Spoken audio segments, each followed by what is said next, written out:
Hello everybody, this is Syrup1983 and welcome back to Final Fantasy X. Alright, this is the big Cloister of Trials, so if you're going to follow along with me, I would highly recommend, waiting until I'm on a, when I'm actually stopped, before pausing, keeping track of me up until I get stopped again, and then pause it, and then, follow up behind me, because if you try to go step by step, you'll miss things, and yeah, or you'll get frustrated because I keep making turns when you don't expect me to, and all that kind of stuff, so yeah, because this conveyor does not stop until I get to a, solid ground.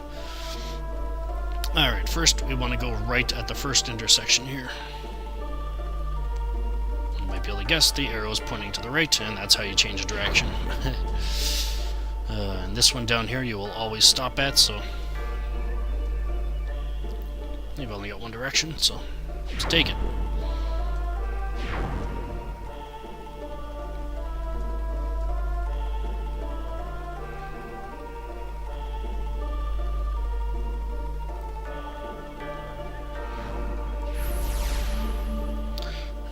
Grab this Bevelle sphere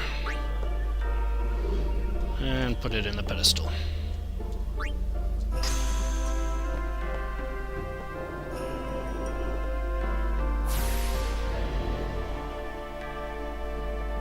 Now we gotta ride this all the way to the top again.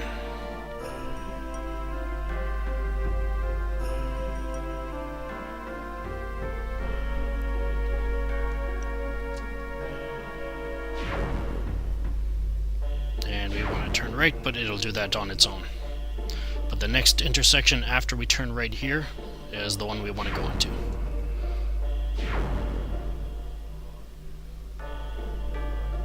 There we go.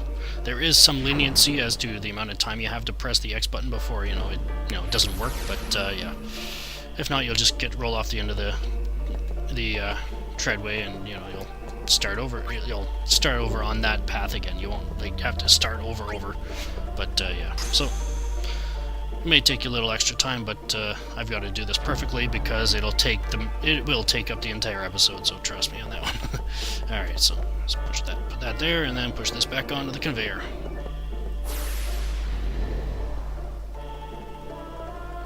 There's a glyph up here that will allow you to turn around, so I want to use it. There we go. And you want to go on the platform that was just across from where we were, so got to turn right again.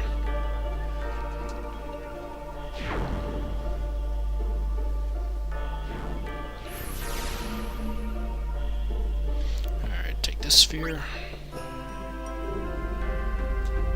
and put it into the pedestal.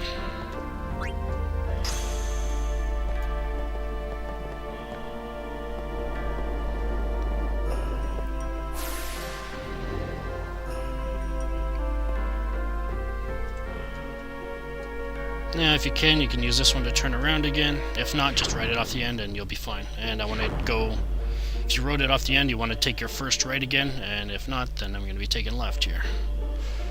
There we go. Going down the hill again.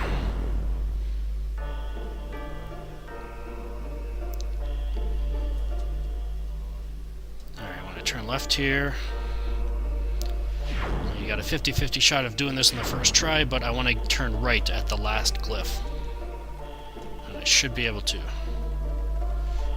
Judging from the way the first glyph there at the first intersection there was facing to the right, yeah.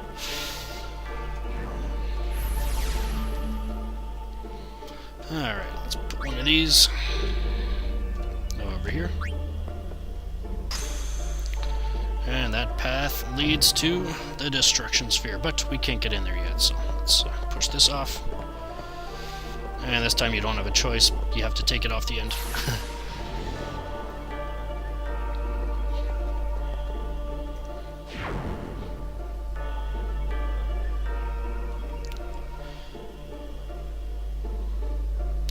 Alright, both of them have to be pointing ahead.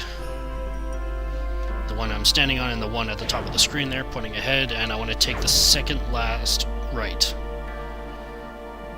So not that one, this one.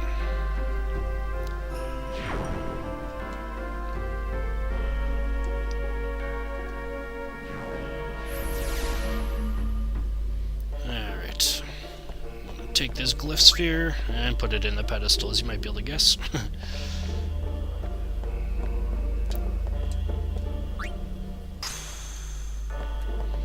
And push it off again. Now we want to take the last right again. If you can't, you'll just write it off the end and then, you know, do the whole thing over again. I guess the first intersection above, or the, I guess I'm going to be showing it anyway. So yeah, this one has to be pointing ahead, and the one at the top of the screen there has to be pointing right, like that. And take the last right.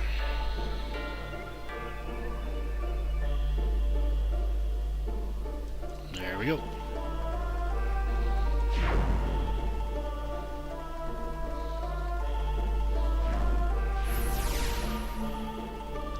Take the glyph sphere and use it to get rid of the glyph.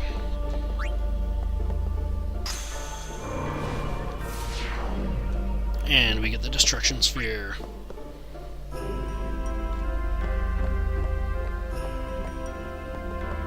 Come on. There we go.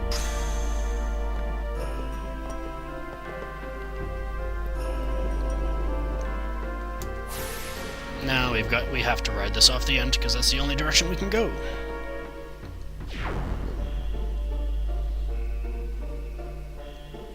But here we want this glyph pointing ahead, and so is this one at the top of the screen, because we want to take the second last right again, where the glyph sphere was.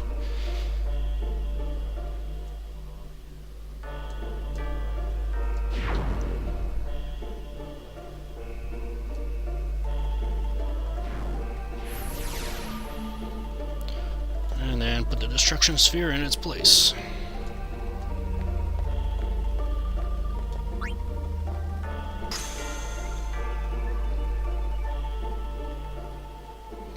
And that starts up that path.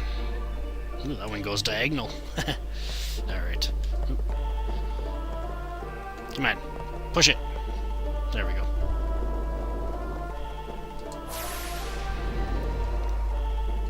Alright, now I want to go right at the last glyph again, if I can. And I probably won't be able to. Hey, I caught it just before it went off.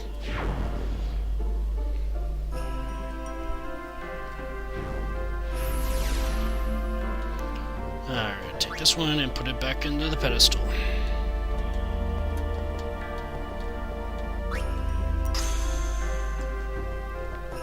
Alright, push it off.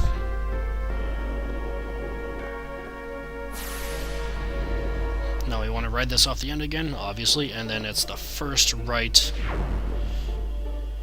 that we want to take. So not this one, but the one up there. So this one has to be pointing ahead, and that one has to be pointing to the right. Like that.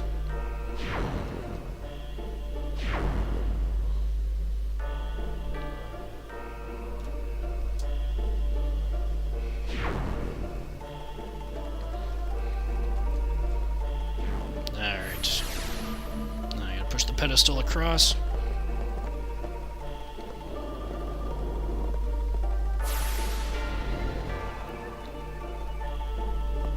Now you should have 2 spheres in the pedestal at this point. If you don't, you won't be able to get the treasure from the destruction sphere. So if you only have one of them, you might want to make sure you did all the steps. Alright, we can't do much with this thing down here because it's a staircase, so let's head up here and open this treasure. And we got an HP sphere. I have no idea who I'm going to give that to, but step on the switch here, and the pedestal comes up. This is why you want 2. 1,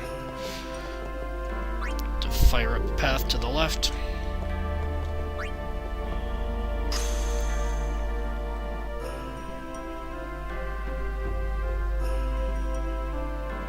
And the other one to make sure this thing turns into a platform.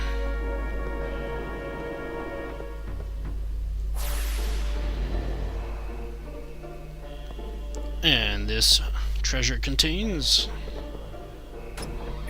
the Night Lance. It actually boosts Kimahri's strength by 18%, Unfortunately, it does not have the piercing ability, so be careful where you use it. And we're done. Alright, let's go. Hopefully Yuna's in the, and praying to the faith, because this would be a hell of a waste of time if she wasn't. God, I hate to have to go back the other way. Inside, maybe? Then what are we standing here for? Right, you're gonna be able to lift that by yourself. Hey! You can stuff your taboos!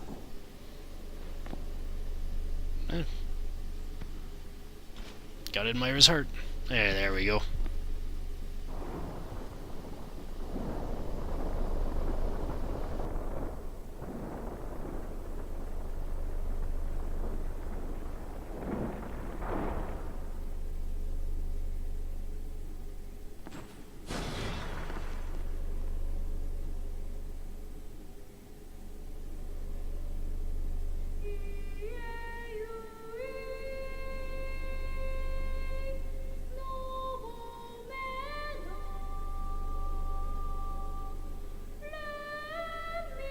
What's that?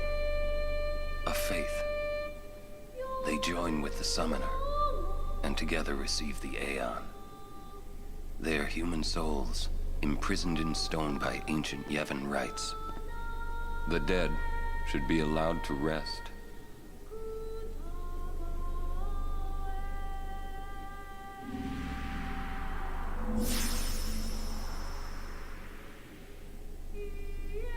Yuna!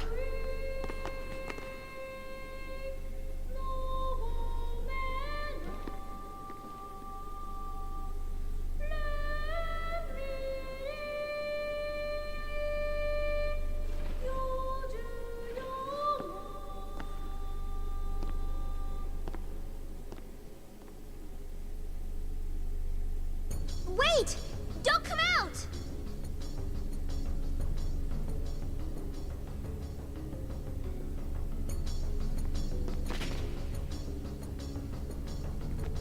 There's the last of them. You are to stand trial. I expect it will be a fair trial. Of course it will.